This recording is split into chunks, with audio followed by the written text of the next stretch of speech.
Halo semuanya, perkenalkan Debbie Amelia Jajuki dari kelas 4 IHMA dengan nomor mahasiswa 2051062 Universitas Internasional Batam.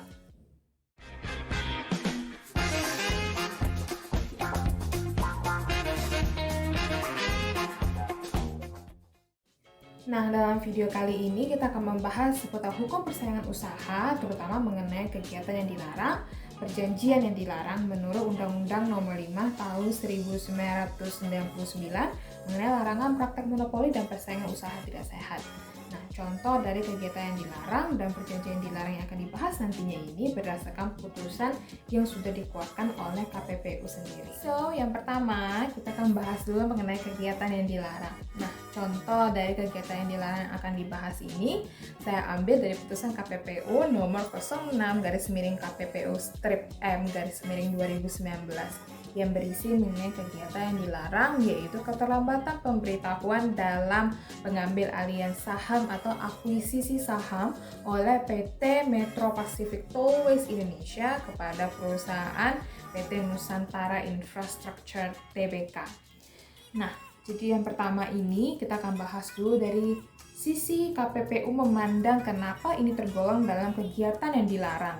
Nah, menurut dari pandangan KPPU sendiri, bahwa apa yang dilakukan oleh PT Metro Tollways Indonesia ini tergolong dalam kegiatan yang dilarang, di mana mereka terlambat memberitahukan proses atau kegiatan akuisisi yang sudah mereka lakukan.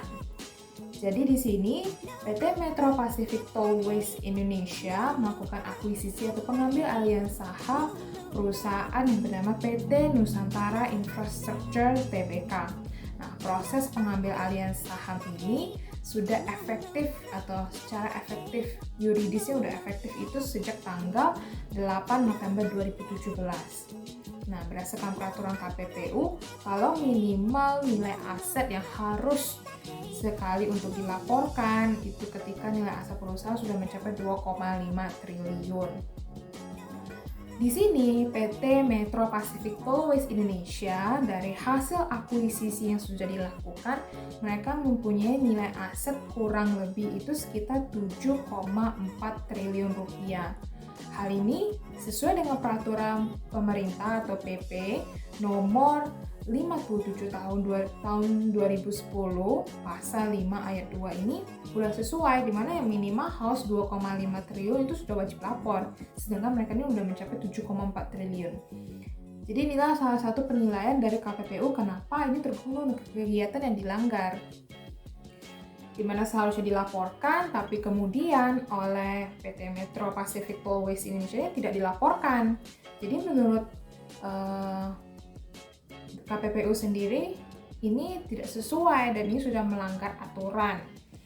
Nah, kemudian PT Metro Pacific Tollways ini ternyata ada melaporkan kegiatan akuisisinya, tapi pelaporannya ini dilakukan pada tanggal 5 April 2019 atau kurang lebih terlambat sekitar 278 hari atau terlambat sekitar 1 tahun 3 bulan 11 hari dari waktu yang seharusnya digunakan untuk pelaporan, yaitu dalam waktu 30 hari sejak efektif secara yuridis proses pengambil alihan saham tersebut.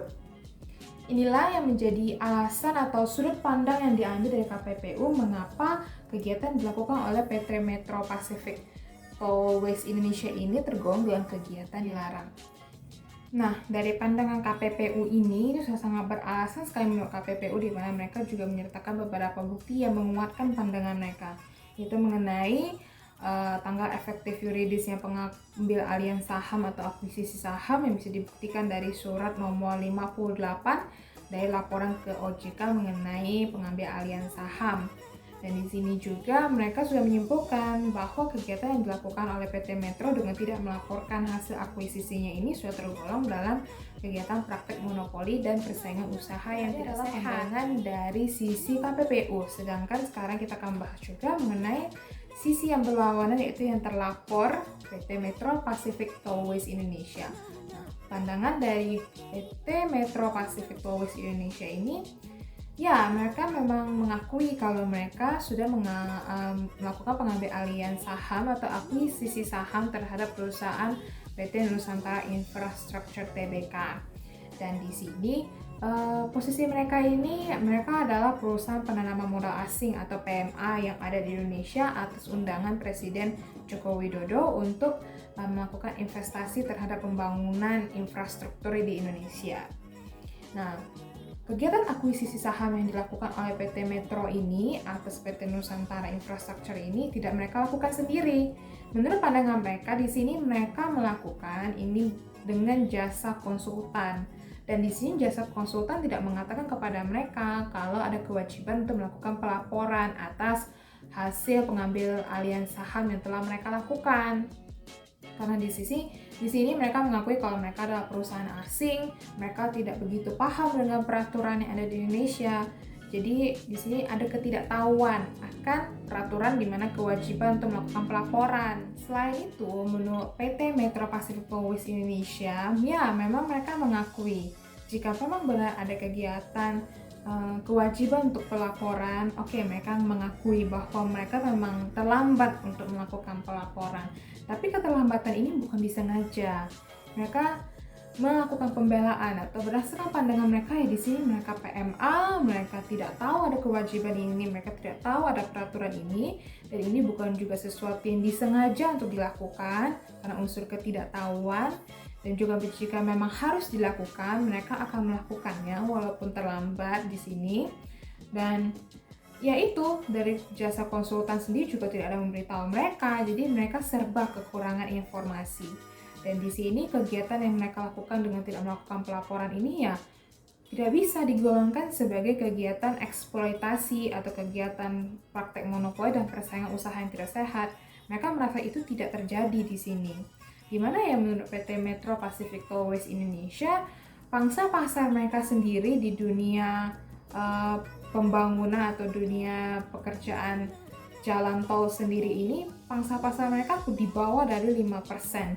Sehingga tidak akan kemungkinan sangat kecil sekali hingga tidak ada kemungkinan untuk terjadinya praktek monopoli maupun persaingan usaha tidak sehat. Nah, dari pandangan yang sudah diutarakan oleh pihak KPPU, kemudian juga pandangan yang diberikan oleh pihak terlapor yaitu PT Metro Pacific Towers Indonesia.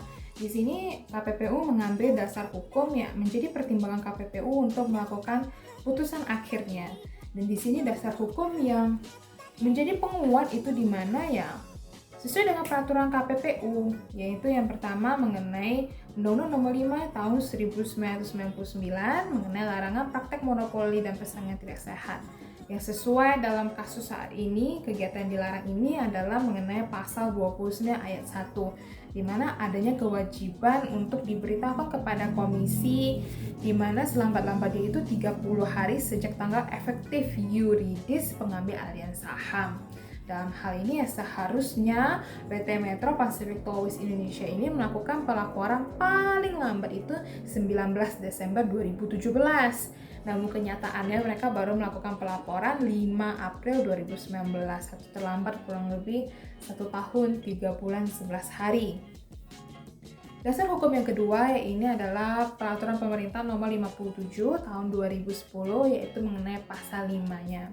Dalam pasal 5 ini dijelaskan bahwa pada ayat 1-nya itu wajib diberitahukan secara tertulis kepada komisi yang bersangkutan ini paling lambat ya 30 hari kerja sejak tanggal efektif pengambil alihan saham atau akuisisi saham yang dilakukan. Nah, pada pasal 5 ayat 1 ini sesuai dengan pasal 29 ayat 1 pada Undang-Undang larangan praktek monopoli tadi. Itu yang minimal selambat-lambatnya itu 30 hari setelah kegiatan akuisisi itu resmi, itu sudah harus dilaporkan. Nah, pada ayat keduanya dalam pasal 5 ini lebih menegaskan bahwa nilai aset atau nilai penjualan yang harus dilaporkan itu adalah ketika nilai asetnya itu udah mencapai minimal tuh 2,5 triliun dan untuk nilai penjualannya itu sebesar 5 triliun. Nah, minimal itu jika sudah terpenuhi maka mereka wajib untuk melakukan pelaporan atas pengambilan alihan saham yang sudah dilakukan. PT Metro Pacific Towers Indonesia sendiri ini sudah mencapai nilai asetnya sendiri itu 7,4 triliun. Ini jelas kan di atas 2,5 triliun. Jadi ini menurut KPPU yang sudah wajib harus dilaporkan.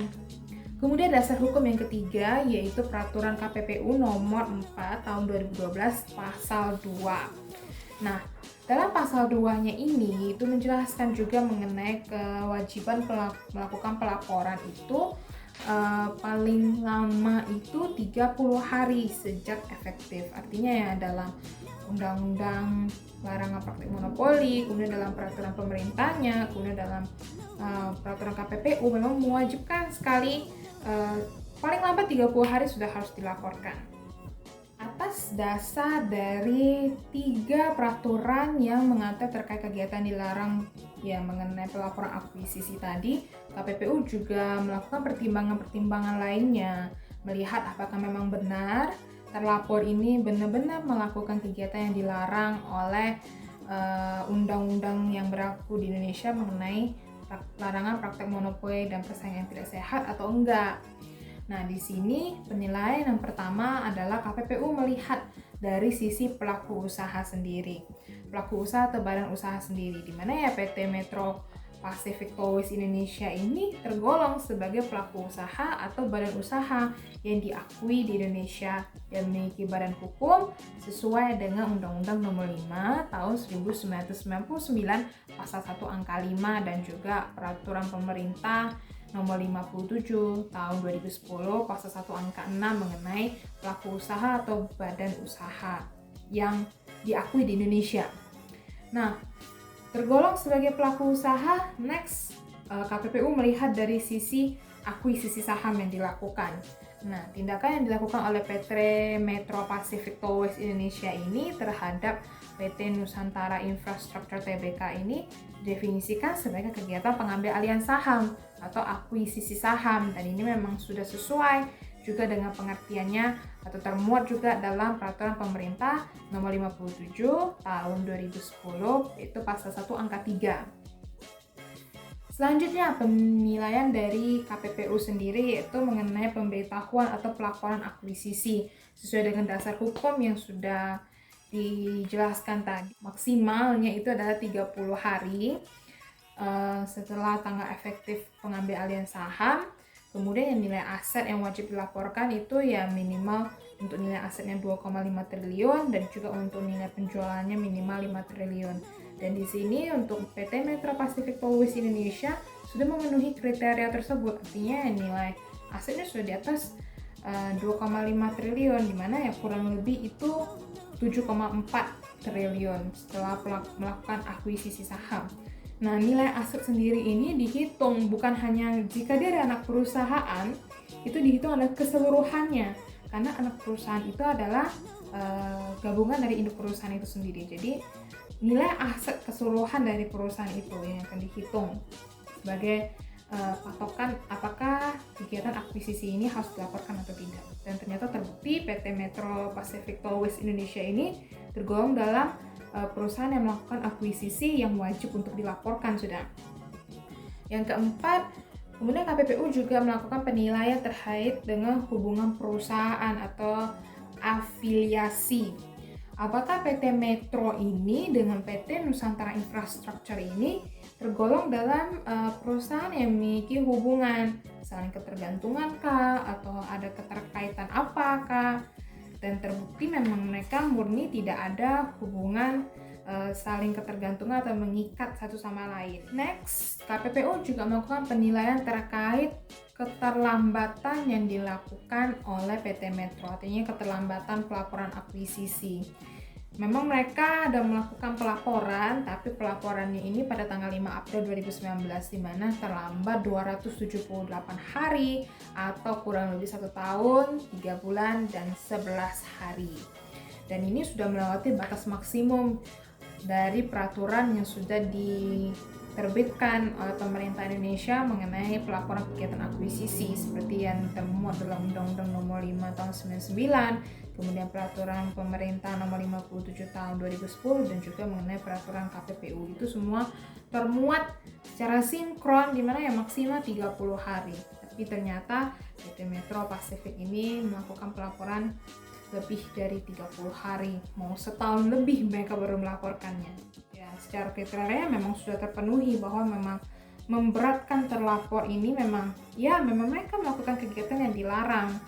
Tapi KPPU juga melihat sisi yang meringankan dari terlapor ini sendiri adalah bahwa selama kegiatan pemeriksaan, selama kegiatan proses sidang ini dilakukan, tim terlapor ini sangat kooperatif, sopan, dan mengikuti persidangan dengan baik. Artinya ya PT Metro Pacific Tollways Indonesia ini kooperatif dengan kegiatan pemeriksaan yang dilakukan oleh KPPU. Mereka kooperatif untuk mengikuti semua persidangan, menghadiri semua kegiatan yang diperlukan, mengikuti semua prosesnya, dan mengatakan hal yang sebenar-benarnya, memberikan bukti yang sebenar-benarnya.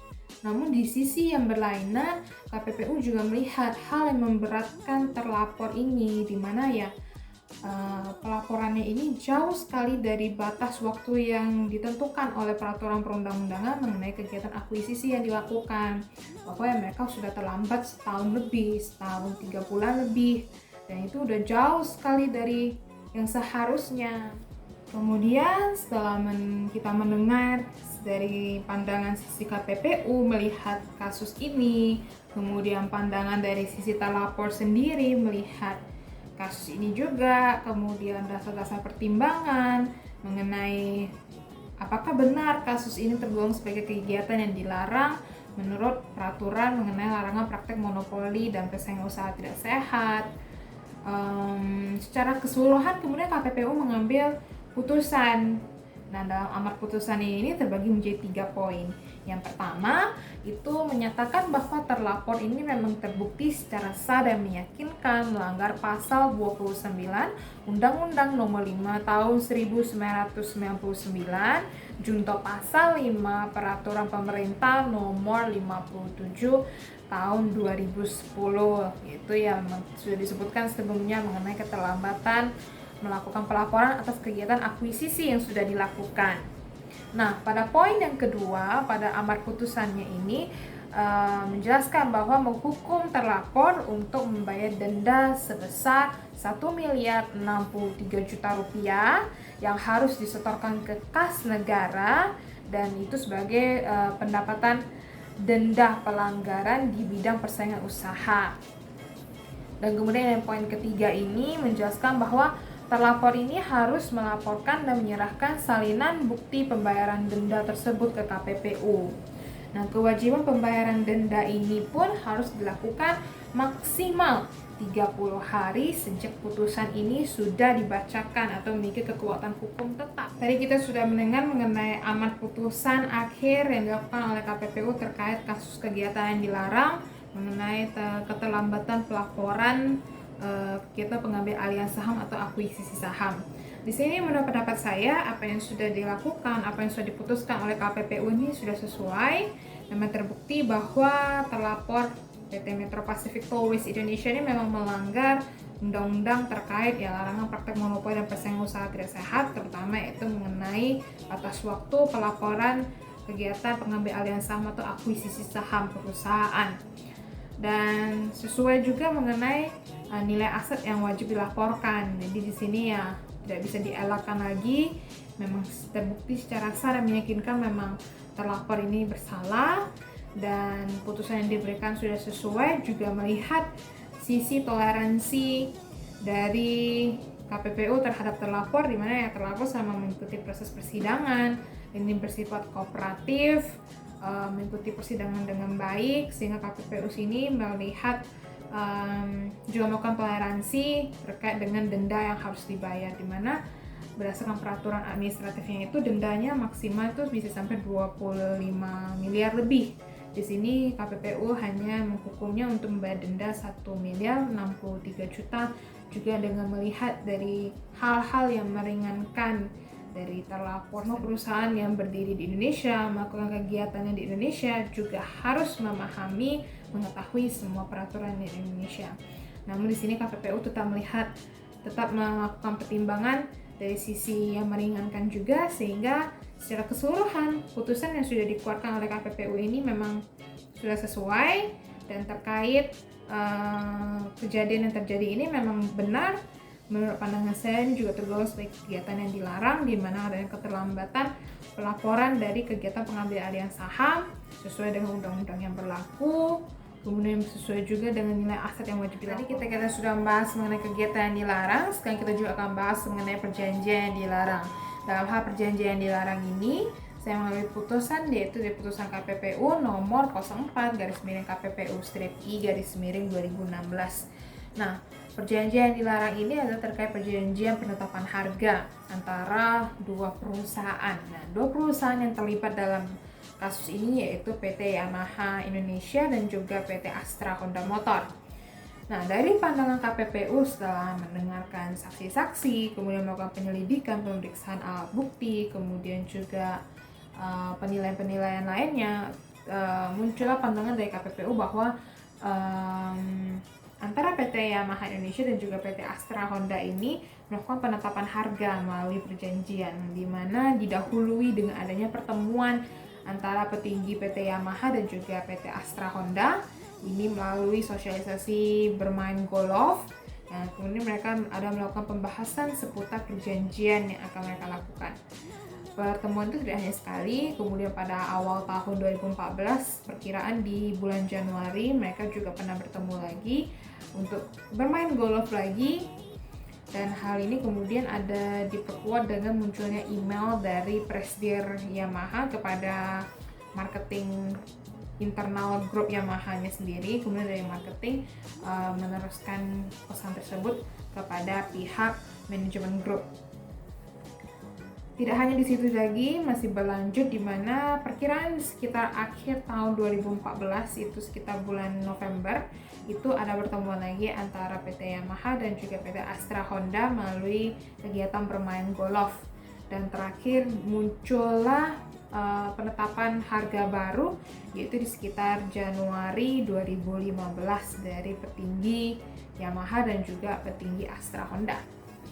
Itu adalah pandangan menurut KPPU, di mana berdasarkan informasi yang sudah diterima di situ menunjukkan bahwa adanya perjanjian antara PT Yamaha dan juga PT Astra Honda yang menetapkan harga. Dalam hal ini perjanjian itu tidak harus dalam perjanjian tertulis menurut KPPU, karena perjanjian bisa saja dalam bentuk tertulis maupun tidak tertulis. Yang intinya itu adanya penetapan akan suatu hal yang sudah disepakati. Dalam hal ini adalah terkait harga.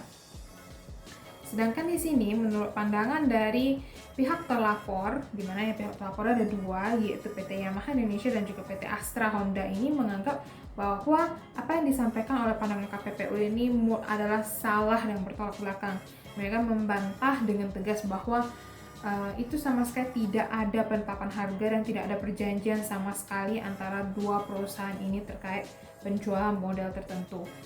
Nah, di sini ya mereka jelas melanggar. Namun dari sisi KPPU sendiri melihat bahwa ini ada penetapan harga, karena ada disebutkan secara jelas di mana penetapan harga ini ditujukan hanya untuk penjualan kendaraan roda 2 model skuter matic dengan cc-nya itu 110 cc sampai dengan 125 cc antara dua perusahaan itu.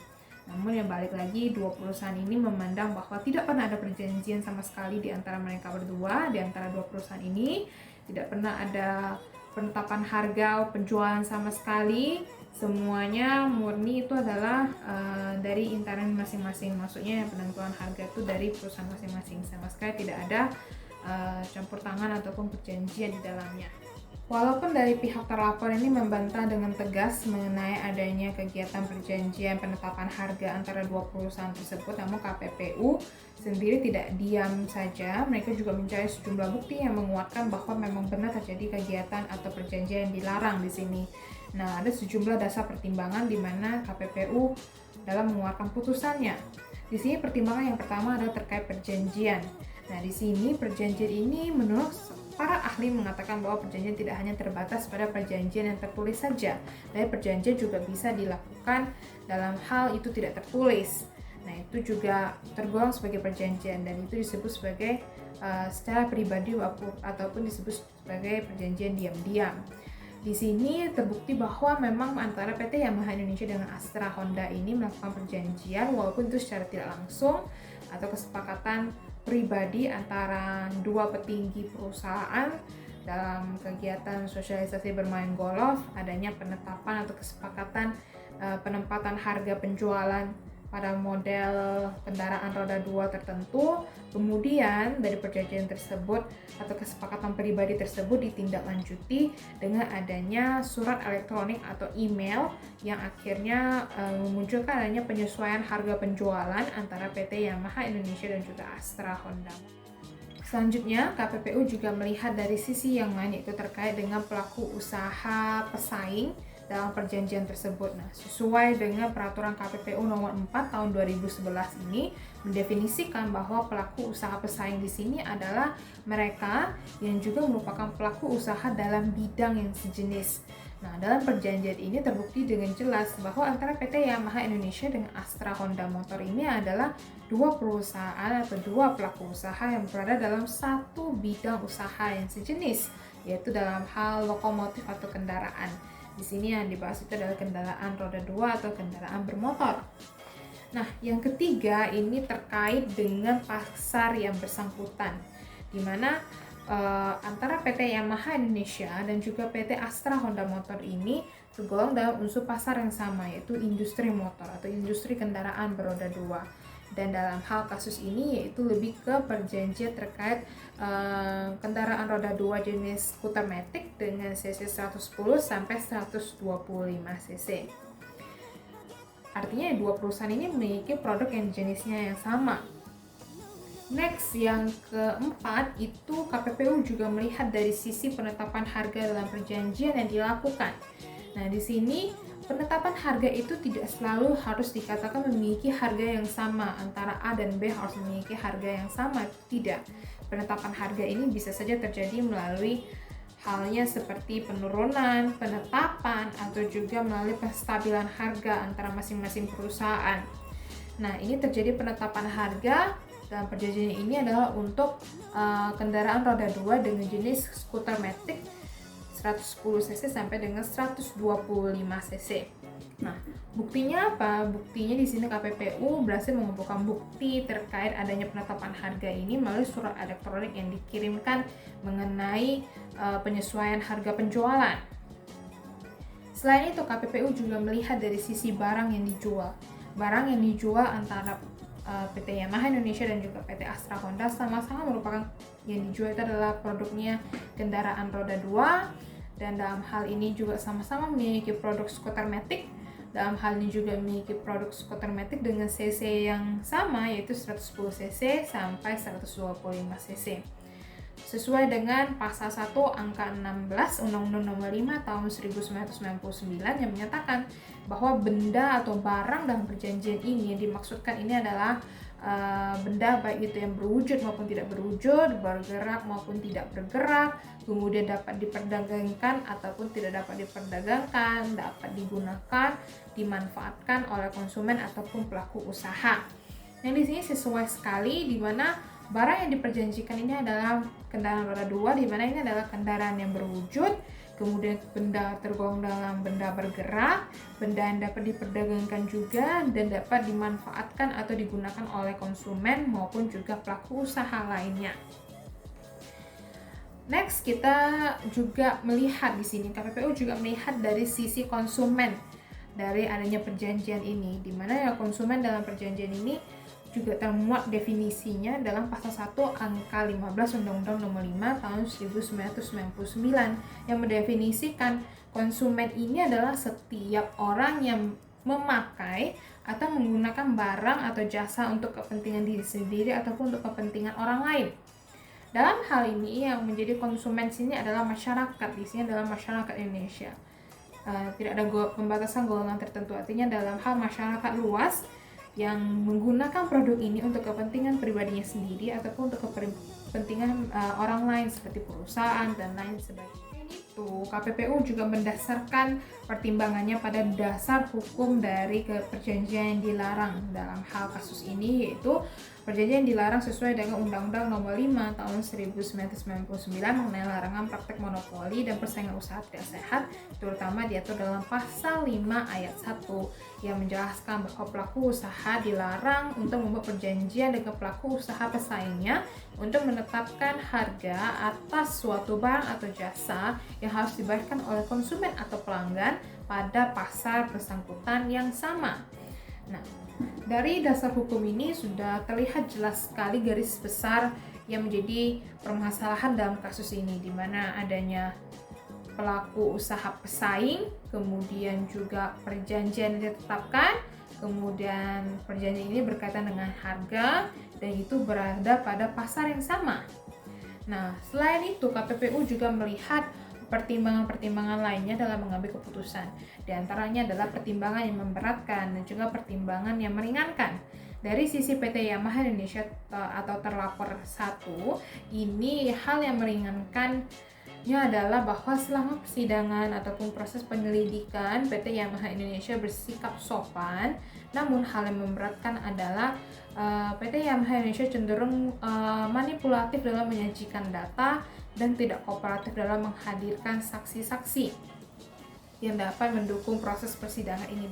Nah, sedangkan untuk PT Astra Honda Motor dalam proses persidangannya dinilai kurang sopan oleh KPPU, tapi dalam hal penyajian data, kemudian penghadiran saksi yang dapat mendukung proses persidangan, PT Astra Honda ini mampu bersikap kooperatif. Nah, antara PT Yamaha dan juga PT Astra Honda di sini selaku terlapor ini masing-masing memiliki hal-hal yang meringankan dan juga memberatkan atas dasar seluruh pertimbangan, mulai dari dasar hukum, kemudian pemenuhan syarat-syarat perjanjian yang dilarang oleh undang-undang yang ada di Indonesia, kemudian juga pertimbangan yang meringankan dan memberatkan. Akhirnya KPPU memunculkan suatu putusan yang dimana pada amar putusannya ini berbunyi itu yang pertama, menyatakan bahwa terlapor 1 atau PT Yamaha Indonesia dan terlapor 2 atau PT Astra Honda Motor ini dinyatakan terbukti secara sah dan meyakinkan ini melanggar pasal 5 ayat 1 Undang-Undang Nomor 5 Tahun 1999 tentang larangan praktek monopoli dan persaingan usaha tidak sehat, yaitu mengenai perjanjian penetapan harga yang dilarang.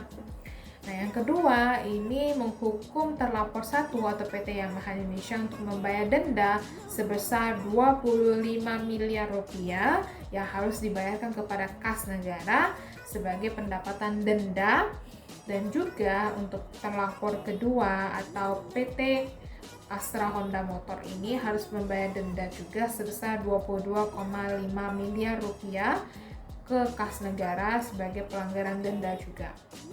Dan pada poin keempat ini memerintahkan agar PT Yamaha Indonesia dan juga PT Astra Motor ini sama-sama menyerahkan dan melakukan pembayaran ini paling lama 30 hari setelah putusan ini berkekuatan hukum tetap dan menyerahkan bukti pembayarannya ini kepada KPPU. Pemberian denda kepada kedua terlapor ini sudah melalui pertimbangan oleh tim KPPU sendiri. Artinya ya KPPU melihat hal-hal yang meringankan dan hal-hal yang memberatkan dari kedua pihak terlapor, di mana untuk PT Yamaha Indonesia sebagai terlapor 1 ini dinilai cukup memberatkan karena menyajikan data yang tidak kooperatif, di mana mereka berusaha untuk memanipulasi data mereka, sehingga di sini denda yang diberikan ini cenderung ada peningkatan sebesar 50% dari yang seharusnya. Sedangkan untuk PT Astra Honda Motor dinilai cukup kooperatif dalam penyajian data dan mendukung proses persidangan dengan sangat baik, sehingga mereka mendapatkan pengurangan sebesar 10% dari denda yang seharusnya mereka bayar. Semua itu juga termasuk dalam pertimbangan, di mana juga sesuai dengan denda administratif yang memang harus dibayarkan sesuai dengan peraturan, dan juga sesuai dengan ya memang mereka terbukti bahwa ini adalah melanggar perjanjian yang dilarang oleh peraturan Indonesia. Secara keseluruhan terkait putusan yang sudah dikeluarkan oleh KPPU mengenai perjanjian yang dilarang terkait penetapan harga antara dua perusahaan yang bergerak di bidang kendaraan roda 2 ini menurut saya sudah sesuai, di mana memang terbukti bahwa mereka melakukan perjanjian yang dilarang mengenai penetapan harga terkait penjualan kendaraan roda 2, dalam hal ini adalah model skuter matic dengan cc 110 cc sampai dengan 125 cc. Dan dalam hal mengambil keputusannya juga, KPPU juga menimbang hal-hal yang meringankan dan memberatkan dan juga pertimbangan-pertimbangan lainnya terkait untuk pemberian denda administratif yang menurut saya juga sudah sesuai. Kemudian untuk dasar hukum yang dibawa di sini adalah pasal 5 Undang-Undang Nomor 5 Tahun 99 terkait larangan untuk penetapan harga. Ini juga sudah sangat sesuai bahwa memang benar dua perusahaan ini berada dalam bidang yang sama, yaitu dalam kendaraan roda 2 atau bidang lokomotif, kemudian berada dalam dan menjual produk yang sama juga, terjadi perjanjian baik itu secara pribadi ataupun tertulis. Dalam hal ini lebih kepada perjanjian pribadi antara petinggi dua perusahaan yang kemudian dibuktikan dengan adanya surat elektronik terkait perubahan harga penjualan. Kemudian juga mengenai tujuannya adalah ya untuk menjatuhkan pelaku usaha pesaing lainnya. Dalam hal ini cenderung mengarah kepada praktek monopoli dan juga persaingan usaha yang tidak sehat. Jadi secara keseluruhan putusan yang dikeluarkan oleh KPPU sudah sangat sesuai. Dan untuk keseluruhan dari video ini, baik itu kegiatan yang dilarang maupun perjanjian dilarang, itu semuanya sudah sangat sesuai dan sudah sangat jelas bahwa memang benar dari dua putusan yang saya ambil ini memang terjadi pelanggaran atas peraturan terkait mengenai larangan praktek monopoli dan persaingan usaha tidak sehat. Dan diharapkan dari video ini bisa mengambil pembelajaran di mana kita juga bisa belajar banyak mengenai apa sih itu kegiatan yang dilarang, apa itu perjanjian dilarang, dan contohnya seperti apa. Salah satunya tadi kalau kegiatan dilarang lebih ke akuisisi atau pengambil alihan saham, sehingga perjanjian dilarang di sini saya lebih membahas kepada perjanjian penetapan harga yang sebenarnya tidak boleh dilakukan antara pelaku usaha dalam bidang yang sama. Semoga video ini bermanfaat untuk kita semua, dan untuk disclaimer, video ini dibuat hanya untuk pemenuhan tugas ujian tengah semester mata kuliah hukum persaingan usaha dan tidak bermaksud untuk menyinggung pihak manapun. Lebih dan kurang saya mohon maaf. Terima kasih atas waktunya. Have a nice day.